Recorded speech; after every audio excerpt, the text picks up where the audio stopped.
اعوذ باللہ من الشیطان الرجیم بسم اللہ الرحمن الرحیم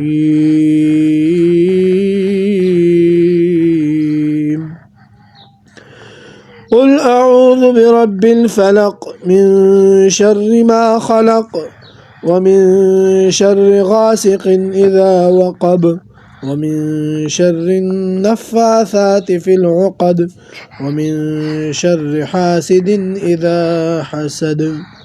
قل اے پیغمبر صلی اللہ علیہ وسلم آپ کہہ دے اعوذ میں پناہ لیتا ہوں برب الفلق صبح کے رب کی، من شر ما خلق اس مخلوق کے شر سے جو اس نے پیدا کی ہے، ومن شر غاسق اور اندھیرے کے شر سے، اذا وقب جب وہ چھا جاتا ہے، ومن شر النفاثات فی العقد اور گروہ میں پھونکنے والیوں کے شر سے، ومن شر حاسد اور حسد کرنے والے کے شر سے، اذا حسد جب وہ حسد کرتا ہے۔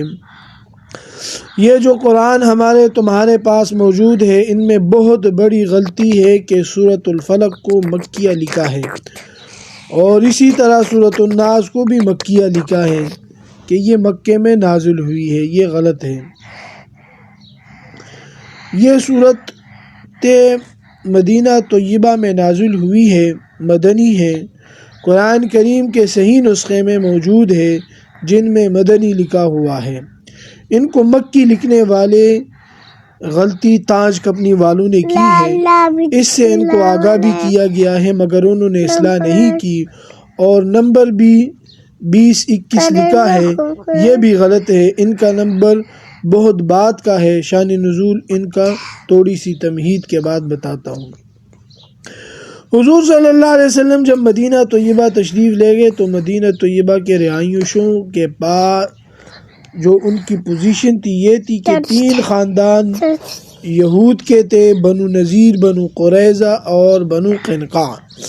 مدینہ طیبہ کی منڈیوں پر ان کا قبضہ تھا، دانہ منڈی یا کھجور منڈی یا کپڑے کی تجارت ہو، سب پر ان کا قبضہ تھا۔ اسکول، کالجز، یونیورسٹیز بھی ان کی تھی۔ تعلیم یافتہ لوگ تھے جن کے پاس مال ہو، علم ہو، اثر و رسوخ بھی انہی کا ہوتا ہے۔ ان کے مقابلے میں 2 خاندان مشرکوں کے تھے، اوس اور خزرج۔ تعداد ان کی بھی کافی تھی مگر یہ لوگ ان پڑھ تھے۔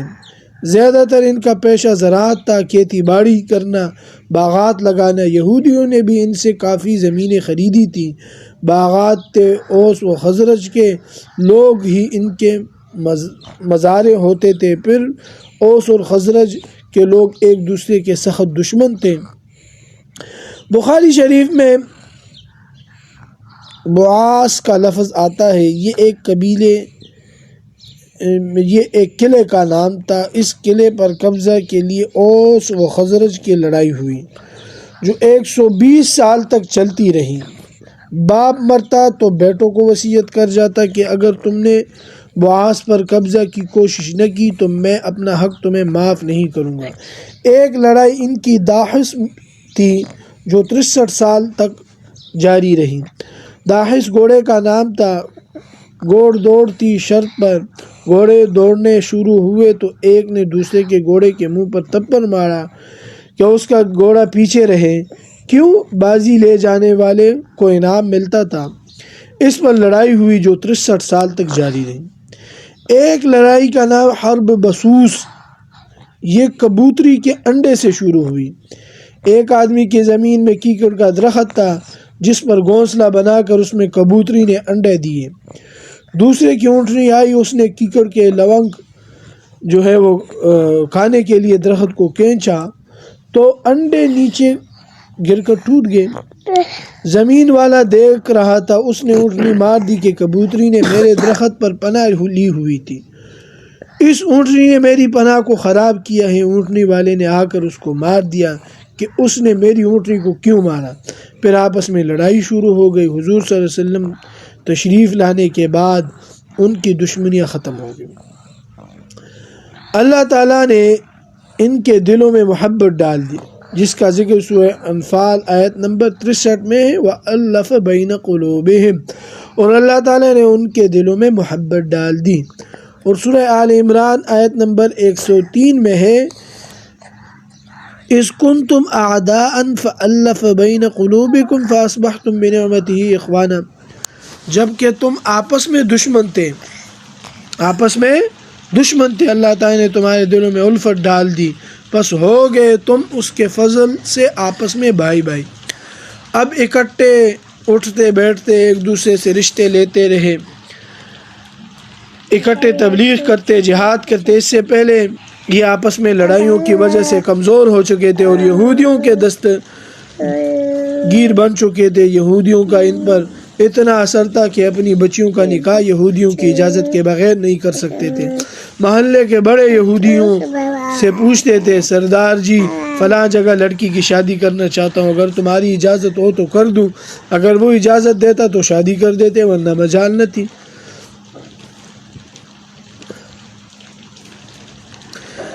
حضور صلی اللہ علیہ وسلم مدینہ طیبہ تشریف لے گئے تو حالات ہی بدل گئے۔ یہودی پاس سے گزرتا تو اب اس کی طرف نگاہ اٹھا کر کوئی نہ دیکھتا۔ پہلے ان کو اٹھ کر سلام کرتے تھے، ان کو بڑا دکھ ہوا کہ یہ لوگ تو ہماری اجازت کے بغیر شادی بیاہ نہیں کرتے تھے، ہماری اجازت کے بغیر سفر پر نہیں جاتے تھے، حج عمرے پر جاتے تھے تو ہم سے اجازت لے کر جاتے، اور اب یہ وقت ہے کہ پاس سے گزرتے ہیں تو ہمیں کوئی پوچھتا ہی نہیں۔ یہودیوں پر دوسری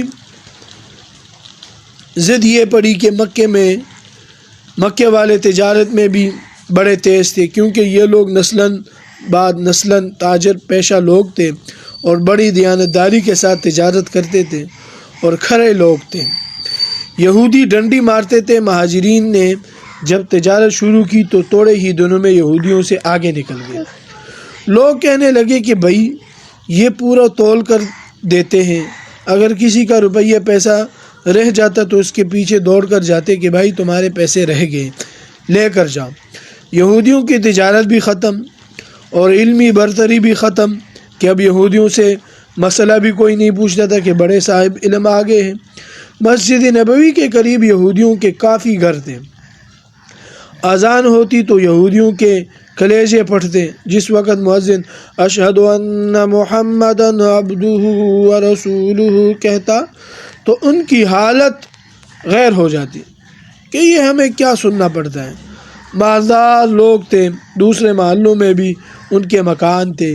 انہوں نے آپس میں مشورہ کیا کہ مسجد نبوی کے قریب جو ہمارے مکان ہیں یہ ہم کرائے پر دے دیتے ہیں اور دوسری جگہ چلے جاتے ہیں کہ ہم ان کی آذان نہیں سن سکتے اور نہ ان کو نماز پڑھتے دیکھ سکتے، نہ انہیں اکٹھا بیٹھے دیکھ سکتے ہیں۔ چنانچہ مکان خالی کر کے چلے گئے۔ قبیلہ بنو سلمہ والے اس محلے میں رہتے تھے جہاں مسجد قبلتین ہے، جہاں حضور صلی اللہ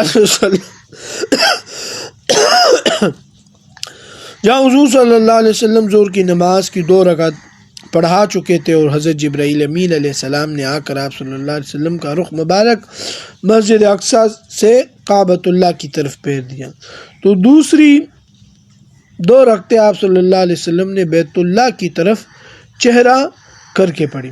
16-17 مہینے آپ صلی اللہ علیہ وسلم نے اللہ تعالیٰ کے حکم سے مسجد اقصی کی طرف چہرہ کر کے نماز پڑھی۔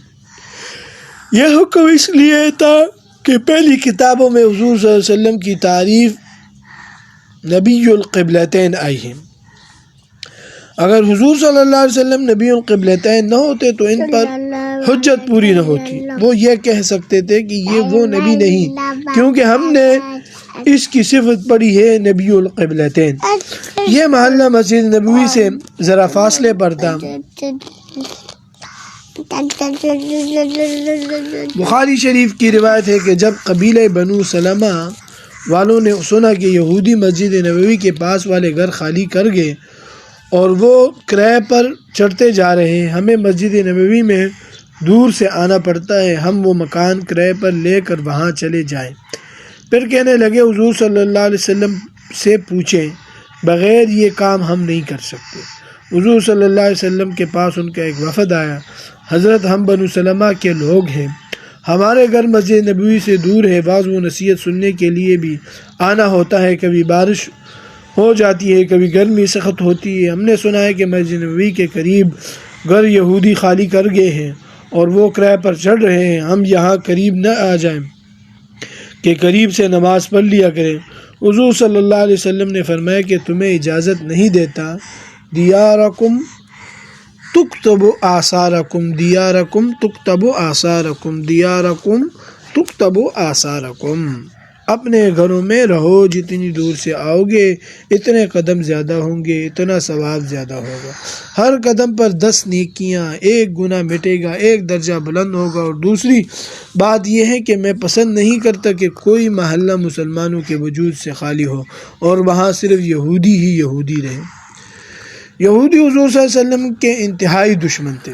صحابہ کرام رضوان اللہ علیہم اجمعین کتنے محتاط تھے، اس کا اندازہ تم اس بات سے لگاؤ کہ حضرت طلحہ بن برہ رضی اللہ تعالی عنہ سخت بیمار ہوئے کہ زندگی سے نا امید ہو گئے، کہنے لگے اوصیکم، میں تمہیں وصیت کرتا ہوں، اگر میری وفات ہو جائے اور دفنانے کا وقت رات کا ہو تو حضور صلی اللہ علیہ وسلم کو ہرگز نہیں بلانا۔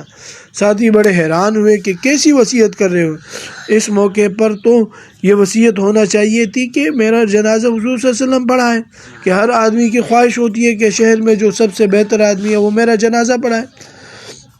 آپس میں چیم گوئیاں شروع ہو گئی، کسی نے کہا کہ کلمہ صحیح نہیں ہے، منافق ہے، کسی نے کہا نہیں کلمہ تو صحیح ہے، اب مرتد ہو گیا معاذ اللہ تعالی، کسی نے کہا کہ اس کا دماغ صحیح نہیں، بیماری کی وجہ سے بدحواس ہو گیا ہے کہ اس طرح کی باتیں کر رہا ہے۔ انہوں نے سب کی باتیں سنی اور فرمایا اللہ تعالیٰ کے فضل و کرم سے میں نے سچے دل سے کلمہ پڑھا ہے اور غزوہ بدر میں شریک ہوا ہوں، نہ مرتد ہوں نہ بدحواس ہوں۔ بات یہ ہے کہ میرے محلے میں یہودی زیادہ ہے، میں نے سنا ہے کہ یہودی حضور صلی اللہ علیہ وسلم کو رات کی تاریکی میں شہید کرنا چاہتے ہیں، اس لیے میں کہہ رہا ہوں کہ ایسا نہ ہو کہ حضور صلی اللہ علیہ وسلم میرے جنازے میں تشریف لائے اور ان کو کوئی تکلیف پہنچائے، میرے جنازے کی وجہ سے میرے محبوب کو تکلیف پہنچے۔ الاصابہ فی تمیز الصحابہ، حافظ ابن حجر عسقلانی کی کتاب ہے حالات صحابہ، اس میں یہ واقعہ موجود ہے۔ چنانچہ ان کی وفات رات کو ہوئی اور رات ہی کو دفنایا گیا۔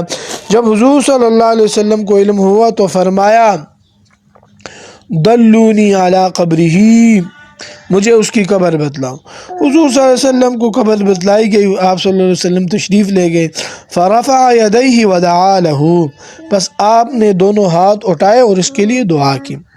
اس میں تھوڑا سا اختلاف ہے کہ قبر پر ہاتھ اٹھا کر دعا کرنی چاہیے یا ہاتھ اٹھائے بغیر کرنی چاہیے۔ حضرت مولانا خیر محمد صاحب رحمۃ اللہ علیہ، جو حضرت تھانوی رحمۃ اللہ علیہ کے خلفاء میں سے تھے اور ہمارے بڑے بزرگوں میں سے ہے، انہوں نے چھوٹی سی کتاب لکھی ہے نماز حنفی۔ اس میں انہوں نے لکھا ہے کہ ہاتھ نہیں اٹھانے چاہیے۔ میں نے رائے سنت میں لکھا ہے ہاتھ اٹھانے چاہیے۔ مدرسہ خیر المدارس کے جلسے کے موقع پر کمرے میں بیٹھے تھے کہ ایک آدمی نے مسئلہ چھیڑ دیا اور حضرت مولانا خیر محمد صاحب رحمۃ اللہ علیہ سے پوچھا کہ حضرت آپ نے لکھا ہے کہ قبروں پر جاؤ تو ہاتھ اٹھا کر دعا نہ کرو، اور رائے سنت میں حضرت مولانا سرفراز خان صفدر رحمۃ اللہ علیہ نے لکھا ہے کہ ہاتھ اٹھا کر دعا کرو، تو ہم کس بات پر عمل کریں؟ مولانا خیر محمد صاحب رحمۃ اللہ علیہ نے حضرت سرفراز خان صفدر رحمۃ اللہ کی طرف اشارہ کر کے فرمایا کہ ان سے دلیل پوچھیں، تو حضرت نے کہا میرے پاس 2 دلیلیں ہیں، ایک یہی دلیل جو مسلم صفحہ نمبر 313 جلد نمبر 1 پر ہے کہ حضور صلی اللہ علیہ وسلم جنت البقیع تشریف لے گئے، فرفع یدیہ ودعا لہ، بس آپ نے دونوں ہاتھ اٹھائے اور ان کے لیے 3 مرتبہ دعا کی۔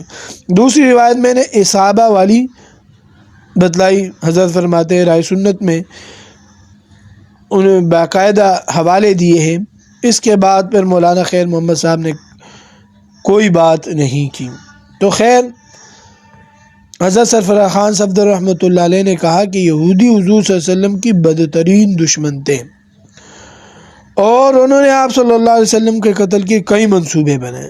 خیبر کے مقام پر زینب نامی یہودیہ نے بکری کے گوشت میں زہر ملا کر دیا کہ اس نے آپ کی دعوت کی اور حضور صلی اللہ علیہ وسلم کسی کی دعوت رد نہیں کرتے تھے۔ اس دعوت میں آپ صلی اللہ علیہ وسلم کے ساتھ بشر بن برا رضی اللہ تعالیٰ عنہ بھی تھے، جو کھاتے ہی تڑپ کر فوت ہو گئے۔ باقی جن ساتھیوں نے کھایا وہ بیمار رہے۔ حضور صلی اللہ علیہ وسلم جب لقمہ منہ مبارک میں ڈالا، مسند دارمی کی روایت میں ہے کہ اس لقمے نے کہا، حضرت نہ کھانا، مجھ میں زہر ہے، لیکن لعاب اندر چلا گیا۔ وہ اتنا تیز تھا کہ حضور صلی اللہ علیہ وسلم کی وفات کا سبب عالم اسباب میں وہی بنا۔ بخاری شریف میں باب وفات النبی صلی اللہ علیہ وسلم میں روایت ہے، حضور صلی اللہ علیہ وسلم نے فرمایا، اے عائشہ، جو ذہن مجھے کھلایا گیا تھا اس کا اثر مجھے محسوس ہو رہا ہے، میری رگیں کھٹ رہی ہیں۔ حضرت عبداللہ بن مسعود رضی اللہ تعالیٰ فرماتے ہیں کہ میں 10 دفعہ قسم اٹھا کر کہہ سکتا ہوں کہ حضور صلی اللہ علیہ وسلم شہید ہے، شہید ہے، شہید ہے، کیونکہ حضور صلی اللہ علیہ وسلم کا یعنی حضور صلی اللہ علیہ وسلم کی وفات کا ظاہری سبب وہ زہر تھا جو خیبر میں زینب نامی یہودیہ نے آپ کو دیا تھا۔ اپنے لیے تو حضور صلی اللہ علیہ وسلم نے کوئی انتقام نہیں لیا، لیکن بشر بن معرور رضی اللہ تعالیٰ عنہ جو دوسرے ساتھی شہید ہوئے تھے، ان کی وجہ سے دارقطنی کتاب میں روایت ہے کہ زینب نامی عورت کو سولی پر لٹکایا گیا تھا۔ یہودیوں نے حضور صلی اللہ علیہ وسلم پر جادو بھی کیا، لیکن اس کا کچھ اثر حضور صلی اللہ علیہ وسلم پر نہ ہوا۔ خیبر کے یہودیوں کے پاس گئے، انہوں نے بھی جادو کیا مگر کچھ اثر نہ ہوا۔ مدینہ طیبہ میں ایک یہودی تھا، لبید بن عاصم، یہ جادو کے فن کا امام تھا۔ اس کی فیس زیادہ تھی، ہر آدمی کے پاس نہیں جا سکتا تھا۔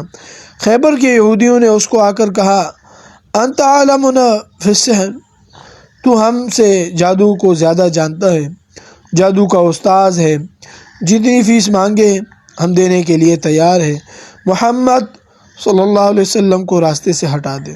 چنانچہ روایت میں ہے کہ اس نے 3 دینار لے کر کارروائی شروع کی، اس طرح کہ حضور صلی اللہ علیہ وسلم کا اس نے مجسمہ بنایا موم کا۔ اس میں اس نے 11 سوئیاں چھبوئی اور ایک لمبی رسی لے کر اس پر 11 گرے لگائی۔ ان گروں پر اس نے اور اس کے شاگردات چیلیوں نے کچھ پڑھا بھی۔ اس موقع پر یہ آخری دونوں صورتیں نازل ہوئی۔ یہ صورت مدنی ہے، مکی نہیں ہے، باقی انشاءاللہ العزیز کل بیان ہوگا۔ وما علینا الا البلاغ المبین۔